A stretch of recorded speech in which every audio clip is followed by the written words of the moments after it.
Jeudi 7 novembre 2019, bienvenue au rendez-vous du 20h, le sommaire. Les partenaires techniques et financiers viennent en appui au gouvernement béninois pour la mise en place d'un réseau de mobilité urbaine fiable et durable. Un conclave national est organisé à cet effet.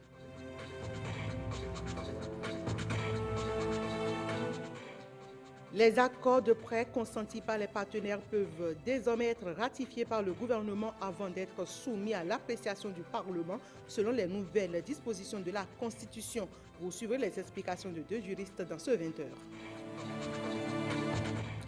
Et on parlera du forum Afrique, African Women in Dialogue. Les assises de la deuxième édition ont lieu à Johannesburg.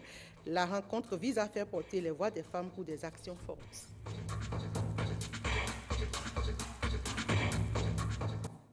Bonsoir à tous. Première actualité, la loi modificative de la Constitution du 11 décembre 1990 est désormais en vigueur. La promulgation est intervenue en même temps que celle de la loi portant amnistie générale des crimes, délits et infractions commis dans le cadre des législatives d'avril 2019. C'est ce qui ressort du point de presse du ministre de la Communication, porte-parole du gouvernement, ce jeudi 7 novembre 2019. Je vous invite à suivre un extrait de sa déclaration au micro de James William Bagidi. À la suite de la déclaration de conformité de la Cour constitutionnelle relative aux deux lois dont nous avons discuté ces derniers jours, le président de la République, chef de l'État, chef du gouvernement, a par deux décrets pris ce jour, promulgué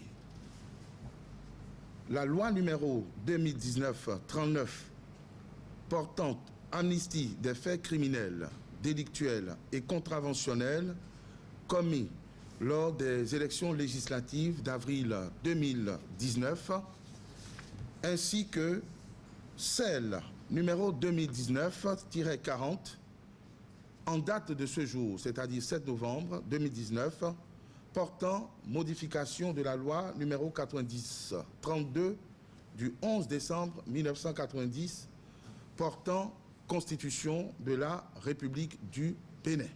S'agissant de la première loi, c'est-à-dire la loi numéro 2019-39 en date du 7 novembre 2019, je voudrais vous confirmer, ainsi qu'il en a été rendu compte après le Conseil des ministres qui s'est tenu la veille, donc le 6 novembre 2019, que par son adoption, la représentation nationale a décidé de donner au plan législatif une réponse favorable à la synthèse des recommandations consensuelles issues du dialogue politique. Ainsi, par l'effet de cette loi aujourd'hui promulguée, sont absoutes les infractions de nature criminelle, délictuelle et contraventionnelle commises au cours des mois de février, mars, avril, mai et juin 2019 et se rapportant exclusivement aux élections législatives. En conséquence de cette loi promulguée ce jour, les peines prononcées à l'encontre de certains de leurs auteurs déjà jugés sont effacées. Les procédures engagées contre d'autres sont dépourvues d'objet.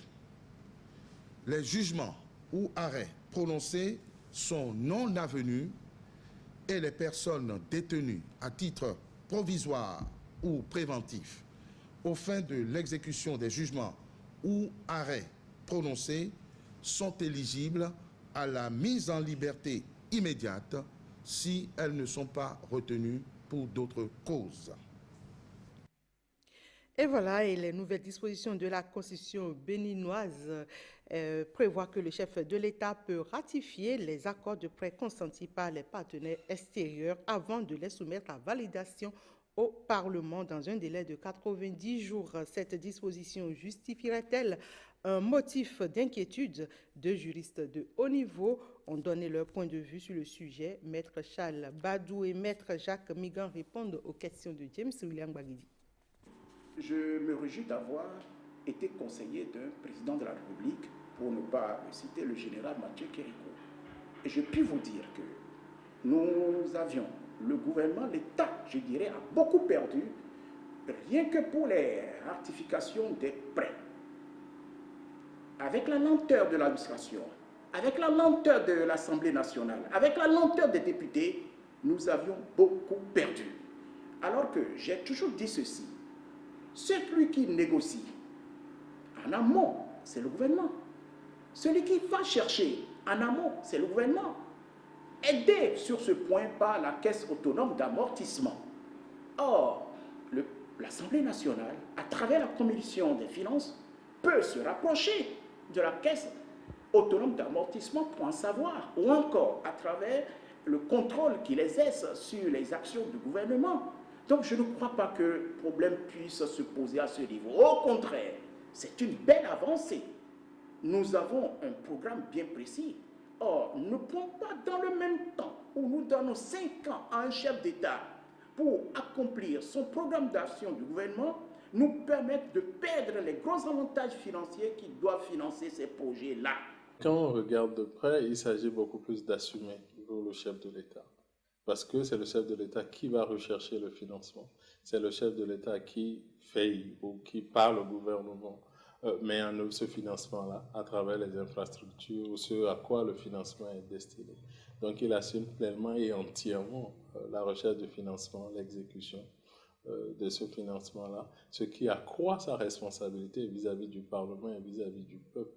N'oublions pas que ceux qui votent, ou ceux qui ont voté la modification de la Constitution, ce sont les parlementaires.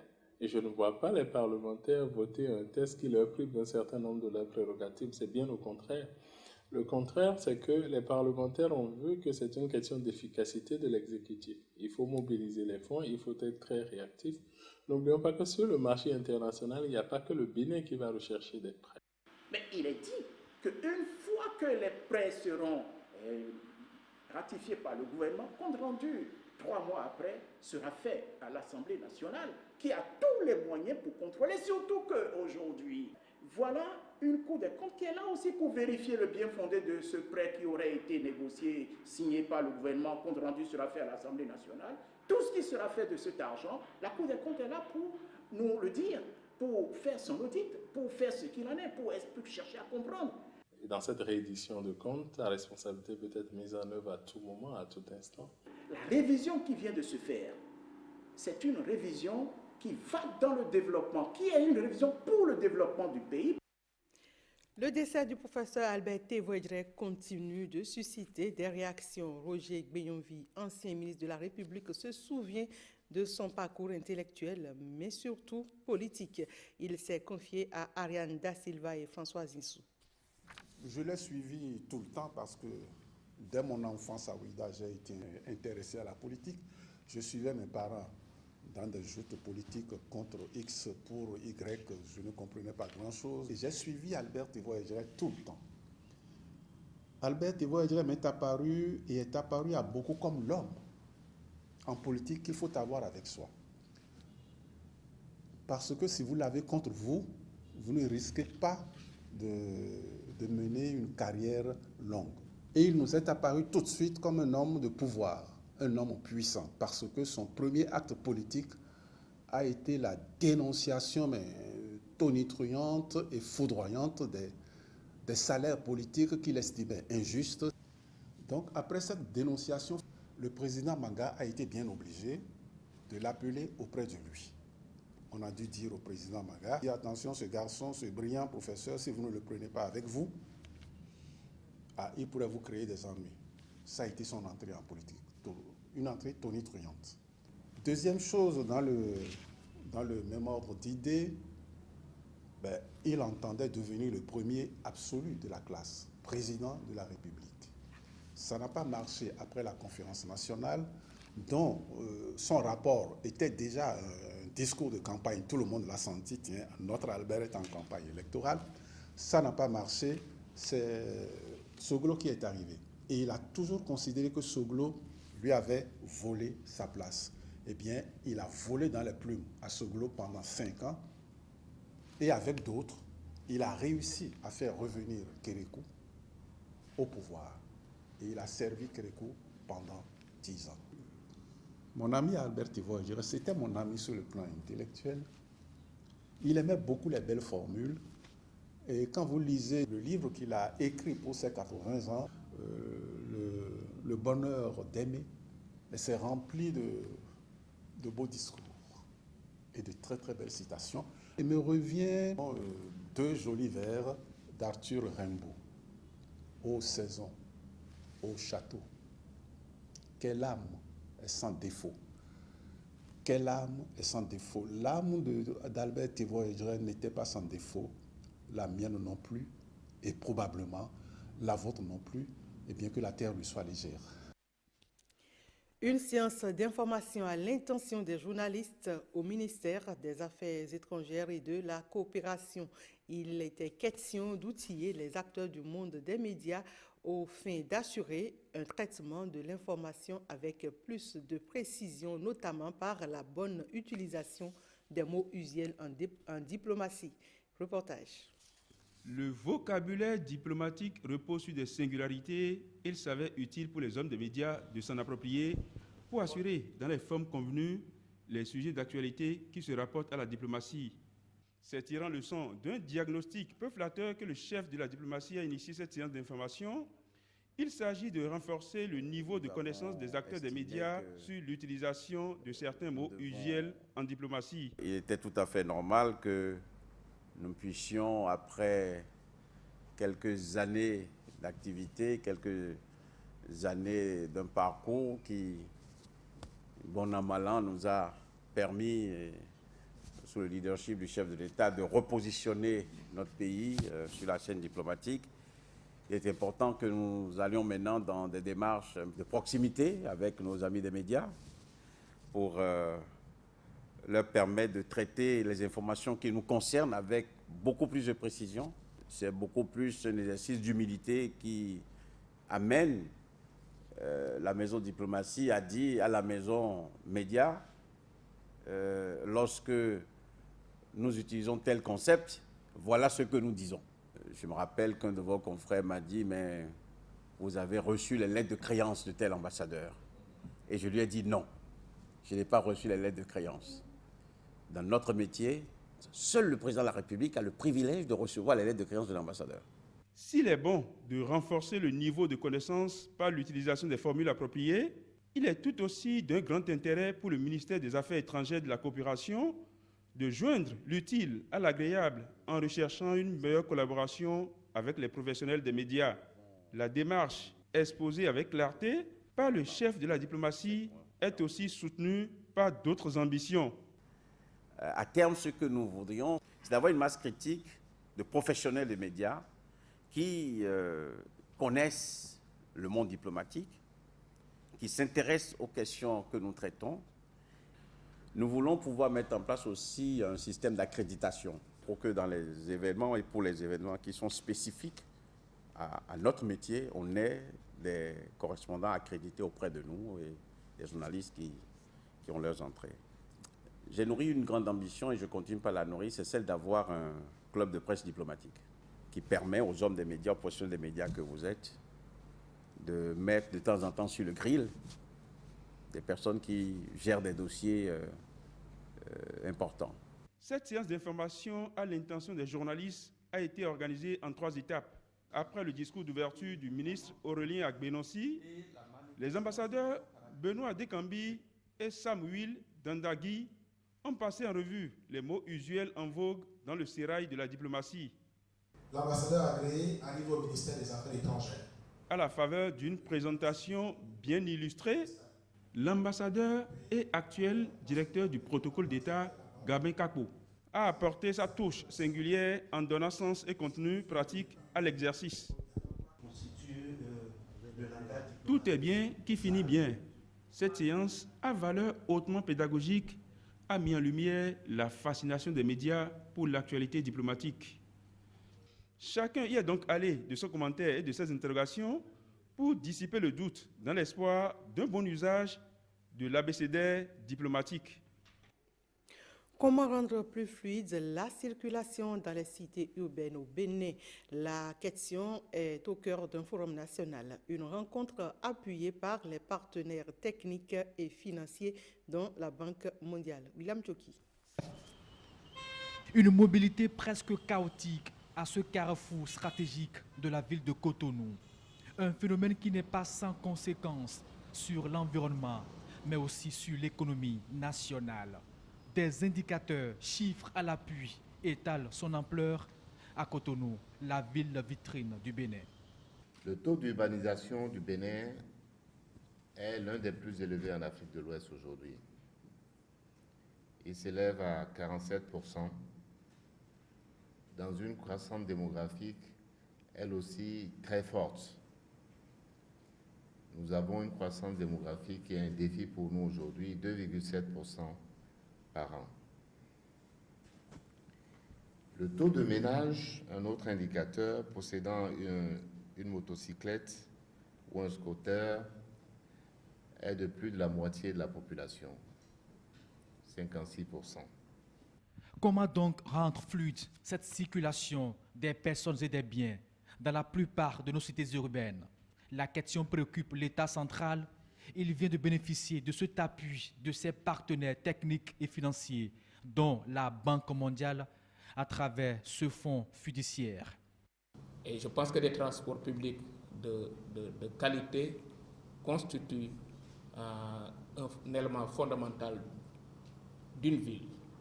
Parce que je pense qu'au-delà des développements que nous faisons pour l'accès des populations aux services, développer des villes aussi contribue à attirer des investisseurs, contribue à attirer du tourisme, contribue à attirer beaucoup d'autres opportunités.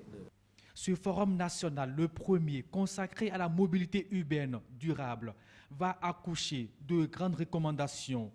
Il vient corroborer les actions en cours, expliquent les ministres du gouvernement.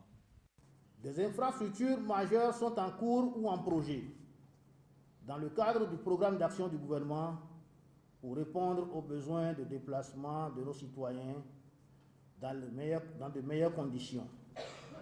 Toutefois, pour tirer le meilleur parti des investissements considérables, pour désengorger Cotonou et asphalter la voirie de nos villes, il nous faut les compléter par la définition d'une bonne politique de mobilité urbaine. Les actions en cours ou futures du gouvernement dans le domaine de la mobilité urbaine peuvent être déclinées autour de 4 axes principaux que je vais rappeler ici. Le premier, c'est permettre une meilleure efficacité de l'action publique en créant et en renforçant des instruments qui nous permettent d'aller très vite vers des solutions. Ce sont des entreprises et des agences de mise en œuvre qui sont dotées de ressources importantes et autonomes pour y arriver. Et je veux souligner la CIMO, la Société immobilière d'aménagement urbain, et la Société des infrastructures routières du Bénin, 2 instruments qui ont été créés après 2016. Décongestionner nos villes, assurer une mobilité paisible, améliorer le transport public, des solutions parmi tant d'autres, mais elles restent à être concrétisées. Une délégation de la Fédération internationale pour la planification familiale région Afrique est au Bénin. La délégation a été reçue en audience par la ministre des Affaires sociales et de la microfinance, Véronique Mewanou. Et cette visite s'inscrit dans le cadre d'une série d'activités de plaidoyer qui visent à renforcer le partenariat entre la société civile et les gouvernants dans le domaine de la santé sexuelle. Le directeur exécutif de la fédération explique les contours au micro de Océane Amoussou. C'est une visite de plaidoyer de haut niveau, conduite par le président régional de l'IPPF Région Afrique, l'honorable Nikis, qui est aussi avec nous aujourd'hui lors de la visite auprès du ministre des Affaires sociales. Et aujourd'hui, notre visite, c'était une visite de courtoisie tout d'abord, mais aussi une visite pour vraiment raffermir, renforcer la collaboration entre la société civile et les institutions étatiques Et c'est d'une approche stratégique que nous on fait au niveau du PPF.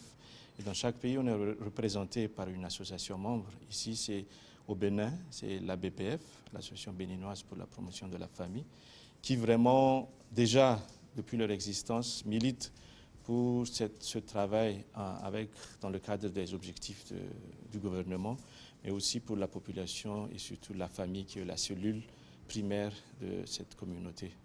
J'étais très agréablement surpris parce que Madame la ministre a déjà fait beaucoup avec la BPF, elle a déjà fait elle-même, individuellement, elle s'est beaucoup engagée, elle nous a beaucoup parlé de par sa formation de gynécologue. Elle a déjà fait beaucoup d'éducation auprès des jeunes filles, auprès des mamans et auprès des parents. Et ce qui entre vraiment dans notre mission aussi. Donc discuter avec elle était vraiment quelque chose qui était assez facile pour nous. Elle a déjà compris l'objet de notre mission et elle s'est engagée, de par ses responsabilités actuelles, d'aller plus loin et plus harmonisé dans ce sens. Les pluies des 3 dernières semaines n'ont pas arrangé les conditions de vie des populations du village d'Ahomey dans la commune de Soava. Elles, qui sont habituées à l'eau, n'en peuvent plus de la crue qui rend toute activité impossible. La Jamaat islamique Ahmadiyya et son partenaire de Humanity First leur ont apporté du réconfort à travers un don de vivres. Estelle Pazou. Village d'Ahomey dans la commune de Soava. Les habitants sont habitués à la vie lacustre, mais pas à ce point. Ici, l'eau tutoie les planchers de leurs maisons. Certaines qui tenaient à peine sur les pilotis sont inondées. Mais dans cette précarité, ils sont soulagés par l'arrivée de Humanity First et de la Jamaat islamique Ahmadiyya.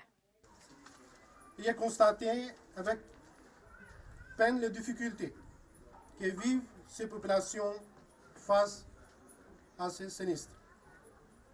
Les pertes subies ne sont pas négligeables. J'en appelle donc à la solidarité nationale envers ces populations-là. Ceci n'est pas une assistance, mais le témoignage de notre solidarité envers les sinistrés. Les vivres sont destinés à tout le monde sans distinction. Des sacs de riz, des bidons d'huile, des moustiquaires, du savon, du sucre d'une valeur estimée à environ 17 millions pour venir en aide aux populations. Le chef village et le représentant du maire de Soava ont exprimé aux donateurs leur gratitude. Ahmadiyya est notre premier donateur qui aujourd'hui se présente dans la commune pour aider nos communautés avec les vivres et les bidons d'huile, tout et tout. Donc au nom du maire empêché, je dis merci à la communauté ici présente pour leur bienfait. Et aux représentants du ministre des Affaires sociales de rappeler que cette action de Jamaat islamique Ahmadiyya et Humanity First vient à juste titre. Je voudrais dire que cet exercice auquel vous vous livrez, cette action sociale, cette protection que vous assumez, que vous assurez aux populations de Ahomey est une action salutaire. Vous savez, depuis que les pluies ont commencé, ces populations sont coupées de leur activité traditionnelle. Elles ne peuvent plus aller au marché. Elles ne peuvent plus aller à la pêche. Elles sont obligées de rester à la maison. Au nom du ministre des Affaires sociales et de la microfinance, je voudrais remercier le président de l'ONG Jamaat islamique Ahmadiyya pour cette action importante, pour cette solidarité qu'il vient exprimer, qu'il vient témoigner aux populations de Ahomey. Jamaat islamique Ahmadiyya et Humanity First peuvent alors se retirer, eux qui ont une fois de plus atteint leur objectif, celui d'un monde sans fin. Des inondations, il y en a également eu dans des écoles. Une campagne de drainage d'eau a été ainsi organisée dans les écoles publiques de la 15e circonscription électorale. La campagne a démarré depuis le 2 novembre dernier. L'opération initiée par les jeunes du bloc républicain est prévue pour durer 3 semaines. Christelle Tongodo. Encore quelques heures et cette eau sera évacuée. C'est un pas de solidarité posé par ces jeunes de la 15e circonscription électorale, membres du bloc républicain. Ils veulent assainir les écoles qui ont les pieds dans l'eau suite aux dernières pluies. C'est juste une marque d'affection à l'endroit de nos jeunes frères écoliers.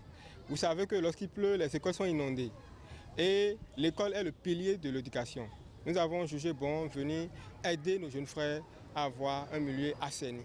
Le PP à Votrou, le PP régional, Ladi, Rendé et Dandi, toutes les écoles qui sont inondées. L'opération de drainage cible les écoles publiques de la 15e circonscription électorale. À peine démarrée, l'initiative est fortement appréciée. On dit qu'un corps sain dans un cadre sain. Je crois que c'est dans cette optique-là que ce groupement de jeunes a initié cette campagne de drainage d'eau dans les écoles inondées. Et donc l'initiative est noble et est à saluer. On passe dans l'eau pour aller à la maison, pour aller manger, pour faire tout, on passe dans l'eau. Je vais remercier les gens qui sont venus nous soulager. Preuve que le bloc républicain n'est pas qu'un creuset politique, il a aussi à cœur le bien-être des couches vulnérables. Deuxième édition du Forum African Women in Dialogue, AFWID. Elle se tient à Johannesburg, en Afrique du Sud, et c'est une plateforme d'échange et de dialogue entre toutes les femmes d'Afrique. Le Bénin participe à cette conférence et suivons le point avec nos envoyés spéciaux Awa Sherif et Bénédicte Kpossou depuis Johannesburg.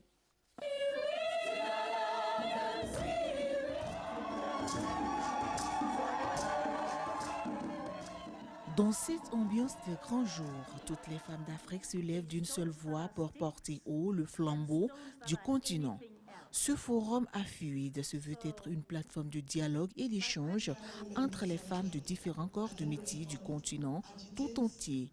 Plusieurs conférencières ont passé en revue les difficultés qui freinent la réelle affirmation des femmes dans les instances de prise de décision. Nous savons que les femmes africaines se regorgent de beaucoup de potentiel, de compétences qu'elles ont à partager avec les autres. Donc c'est une plateforme de partage de valeurs, de visions qui va nous permettre d'une seule voix de continuer la lutte pour surtout l'autonomisation de la femme et pour une paix durable et un développement durable en Afrique. Le Bénin participe également à ce grand rendez-vous.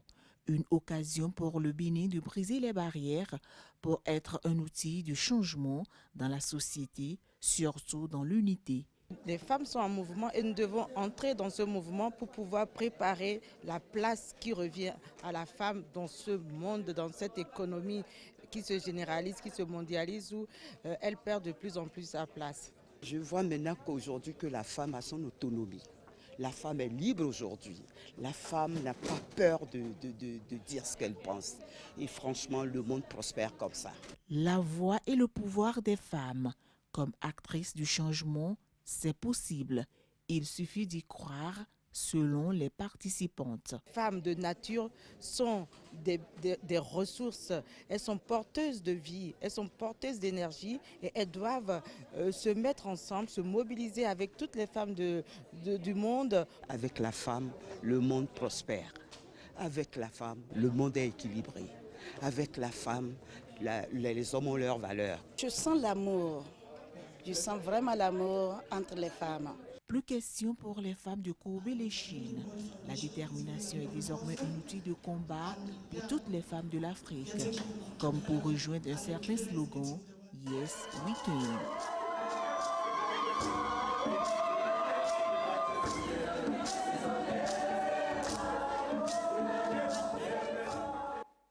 La loi modificative de la Constitution du 11 décembre 1990 est désormais mise en vigueur. Vous suivrez les détails avec le point de presse animé cet après-midi par le ministre de la Communication, porte-parole du gouvernement. Fin de ce 20h. Merci à tous de l'avoir suivi. Bonne soirée à chacun.